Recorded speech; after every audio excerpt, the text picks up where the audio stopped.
जनता academic school के online class के अंदर आपका स्वागत है। अपन मूल अधिकारों के बारे में चर्चा करेंगे राजनीति विज्ञान के अंदर कक्षा 12 में। मूल अधिकारों का अर्थ बता रहा हूं मैं आपको।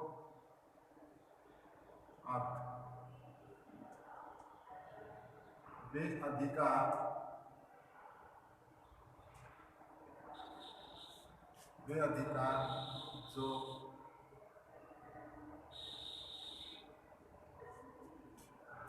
व्यक्ति के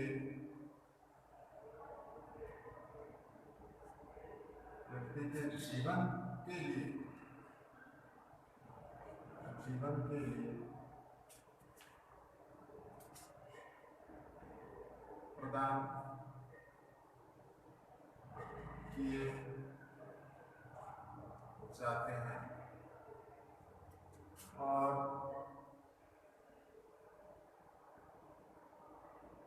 राज्य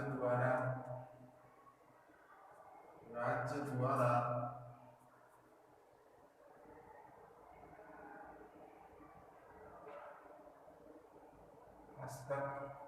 हस्तक्षेप नहीं किया जाता है। वे अधिकार जो व्यक्ति के जीवन के लिए प्रदान किए जाते हैं और राज्य द्वारा हस्तक्षेप नहीं किया जाता है, इसी को अपन मूल अधिकार कहेंगे। इसी को अपन क्या कहेंगे? मूल अधिकार। ठीक है। अब देखिएगा कि मूल अधिकारों की आवश्यकता के महत्व।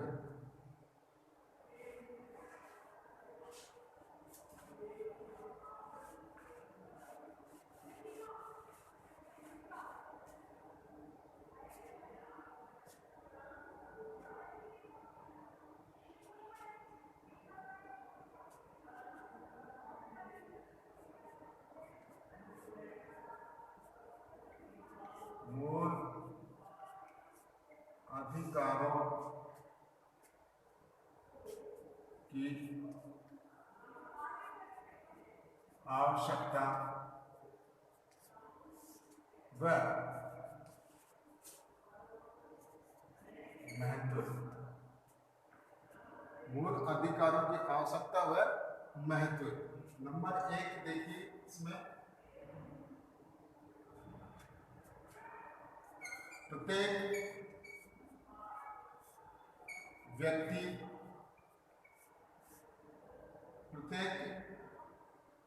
व्यक्ति को सुरक्षा प्रदान करना।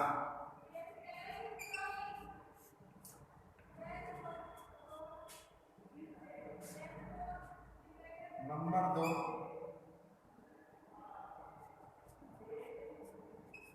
शासन की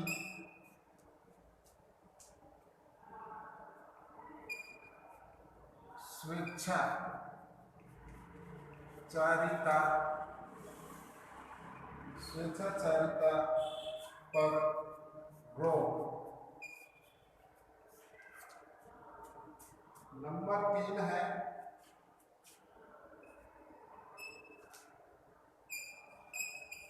न्यायिक सुरक्षा। नंबर 4 है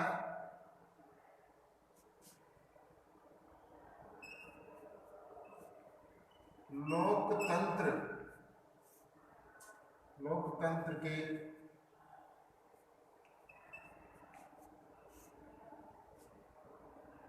आधार स्तंभ। नंबर 5 है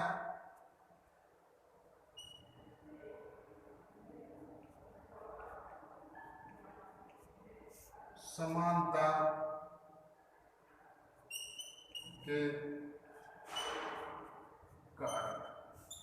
ये 5 मूल अधिकारों की आवश्यकता व महत्व है। 5 नंबर 1 मतलब प्रत्येक व्यक्ति को सुरक्षा प्रदान करना। ठीक है ना। दूसरा है शासन की स्वेच्छाचारिता पर रोक लगाना। तीसरा न्यायिक सुरक्षा। चौथा है लोकतंत्र के आधार स्तंभ। पांचवा है समानता के कारक। इसके अंदर देखिएगा प्रत्येक व्यक्ति को सुरक्षा प्रदान करना, यानी कि अगर संविधान के द्वारा व्यक्ति को मूल अधिकार प्रदान किए जाते हैं तो उनकी सुरक्षा का भी दायरा सरकार को भी सौंपा। सुरक्षा भी उन्हीं के हाथों में रहती है। आप ये देखिएगा जब कभी भी व्यक्ति के मूल अधिकारों का हनन किया जाता है तब ही सर्वोच्च न्यायालय के अंदर विवाद उत्पन्न होते रहते हैं। ठीक है ना। अगर प्रत्येक व्यक्ति की सुरक्षा का दायित्व बनता है कि उसके विकास में किसी भी प्रकार की अड़चन उत्पन्न न हो। दूसरा है शासन की स्वेच्छाचारिता पर रोक। आप ये देखिएगा जो व्यक्ति निरंकुश शासन जीत करके निरंकुश शासन कर लेते हैं, तानाशाही शासन कर लेते हैं, किसी को कुछ नहीं समझते हैं, तो उसके ऊपर भी रोक लगाई जाती है। रोक कैसे लगेगी? जनता के द्वारा जनहित याचिका दायर की जाती है न्यायालय के अंदर, तब जाकर के रोक लगाई जाती है। न्यायिक सुरक्षा आप ये देखिएगा आपके अधिकारों का हनन किया जा रहा है तो आप सीधे ही सर्वोच्च न्यायालय के अंदर रिपोर्ट दायर कर सकते हैं। ये होती है न्यायिक सुरक्षा। लोकतंत्र के आधार स्तंभ, अगर मान लीजिएगा मूल अधिकार नहीं है आपके पास में तो वहां पर लोकतंत्र नहीं है, प्रजातंत्र नहीं है। ठीक है ना। मूल अधिकार का होना बहुत जरूरी है, तभी लोकतंत्र कायम रह सकता है, अन्यथा लोकतंत्र कायम नहीं रह सकता। दूसरा समानता के कारक, पांचवा नंबर है समानता के कारक। जो मूल अधिकार दिए गए हैं वे मूल अधिकार सबको समान रूप से प्रदान किए गए हैं। ठीक है। सबको समान रूप से दिए गए हैं। कौन से? मूल अधिकार। इसके अंदर किसी भी प्रकार का भेदभाव नहीं किया गया है एक मूल अधिकारों के अंतर्गत। अब हम लेते हैं मूल अधिकारों को।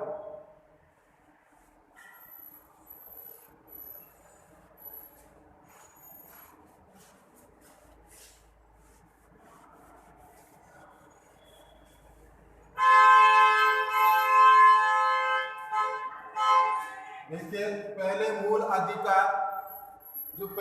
अधिकार थे वे मूल अधिकार 7 मूल अधिकार थे।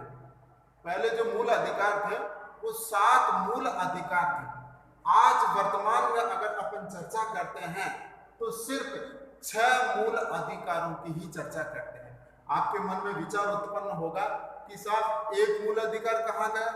तो मैं आपको क्लियर कर देता हूं कि जो एक मूल अधिकार है वह 44वां संविधान संशोधन। देखिएगा 44वां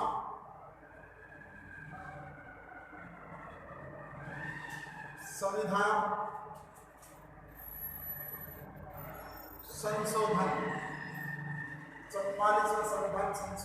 1979 के तहत 44वां संविधान संशोधन 1979 के तहत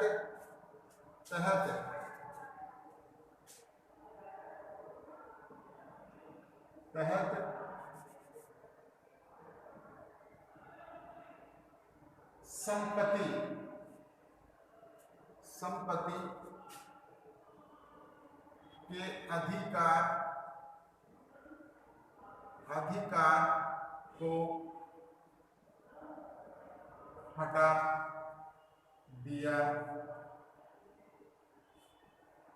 हटा दिया गया है। अब ये तो बात समझ में आ गई कि 44वां संविधान संशोधन 1979 के तहत संपत्ति के अधिकार को हटा दिया गया है। हटा तो दिया गया है परंतु उस अधिकार का क्या किया, क्या नहीं किया? देखिएगा अनुच्छेद 300 ग, अनुच्छेद 300 ग में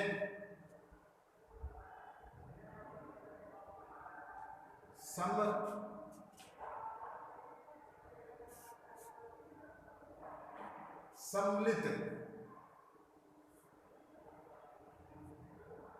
कर दिया गया है, सम्मिलित कर दिया गया है 300 ग के अंदर। इसको ध्यान रखना, 300 ग के अंदर सम्मिलित कर दिया गया है और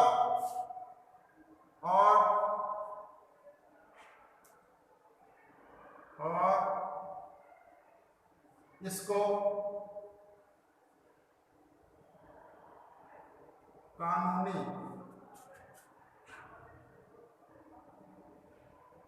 अधिकार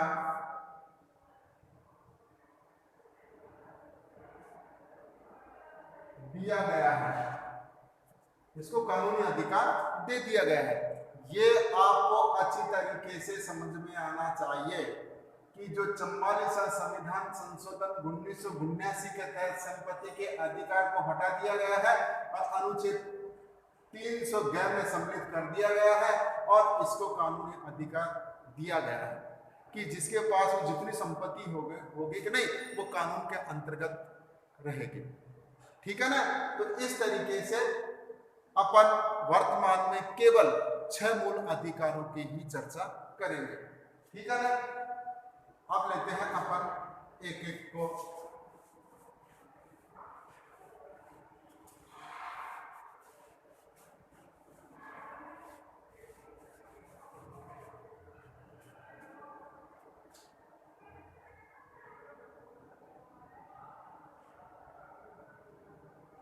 नंबर 1 है, देखिएगा नंबर 1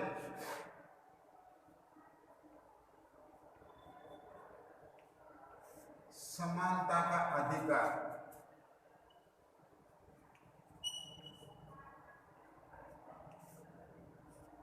अनुच्छेद 14 से 18 तक ये पहला मूल अधिकार है समानता का। ये समानता का पहला मूल अधिकार है। ठीक है ना। अब देखिएगा इसके अंदर क्या क्या है क्या क्या नहीं है। देखिएगा अनुच्छेद 14 में क्या है। अनुच्छेद 14 में क्या है।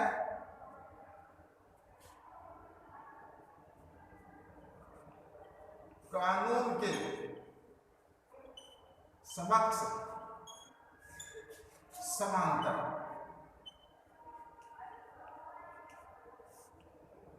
अनुच्छेद 14 क्या कहता है कि कानून के सामने सब समान रहेंगे। कानून के सामने सब समान रहेंगे। कोई भी व्यक्ति छोटा है ना बड़ा है, सब समान है।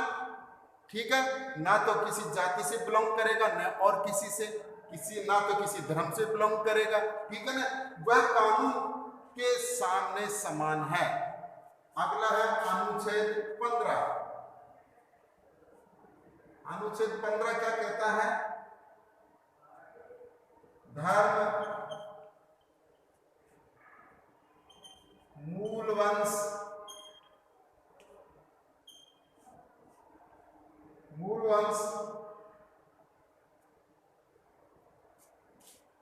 जाति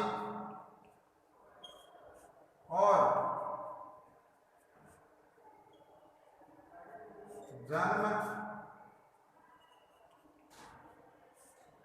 जन्म स्थान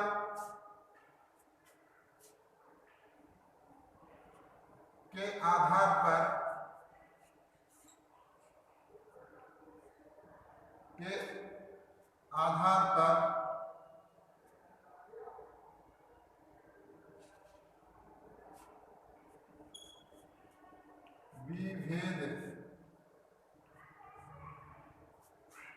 विभेद का प्रतिषेध। नंबर 16 देखिएगा। अनुच्छेद नंबर 16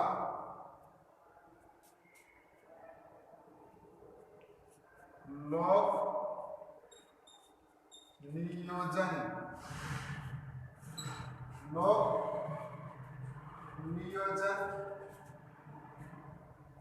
के विषय में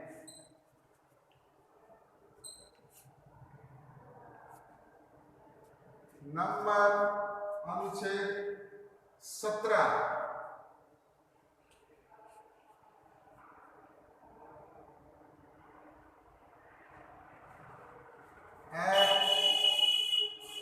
स्पष्टता का अंत।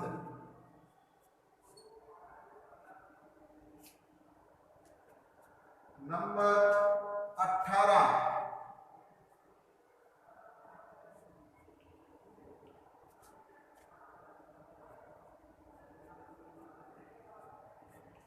उपाधियों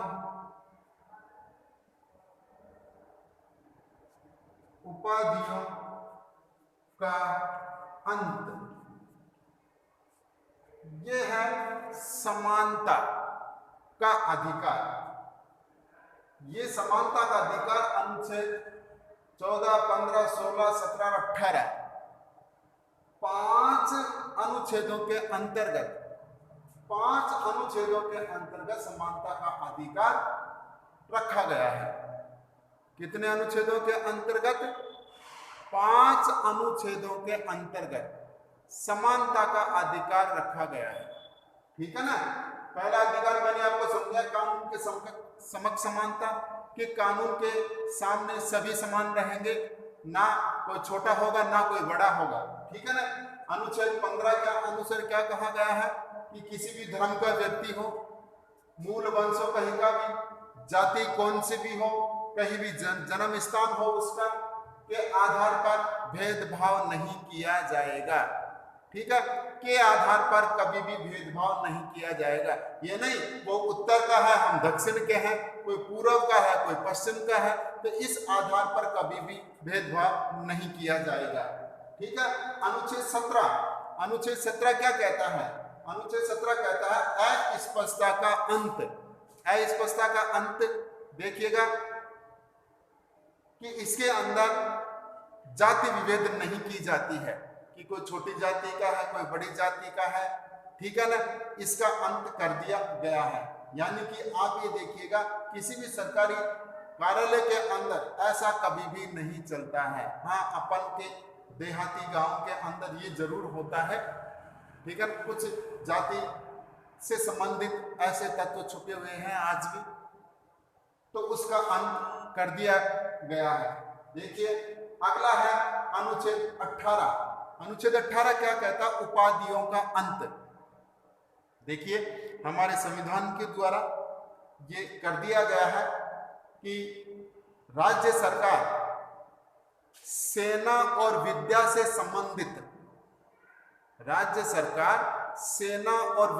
संबंधित किसी भी प्रकार की उपाधि प्रदान नहीं करेगा। ठीक है ना। केवल कौन कौन सी उपाधि प्रदान कर सकता है? सेना और विद्या से संबंधित, और किसी उपाधि नहीं देगा। ठीक है। ये समानता का अधिकार है। ठीक है। ऑनलाइन क्लास के अंदर आपका स्वागत है। धन्यवाद। ठीक है। धन्यवाद।